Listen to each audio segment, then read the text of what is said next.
Get your free copy of the complete tutorial at www.teachucomp.com/free.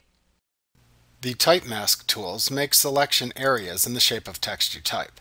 You can then apply most of the same fill effects to the text selection area that you can apply to shape selections. The selection can have the background or foreground color applied to it, it can be filled with a pattern or gradient, or it can have a stroke applied to it. The text selection behaves like the selections regular selection tools make. The process for creating a type mask is the same as creating normal text. You simply select the Type tool in the toolbox, and then either the horizontal Type Mask tool or the vertical Type Mask tool button in the tool options bar. This will create a mask over your layer. Then you create the text as normal by using either the point or paragraph text styles. The tool will make a selection from the text using the font you specified. You can then apply whatever fill effects or strokes you want to the selection.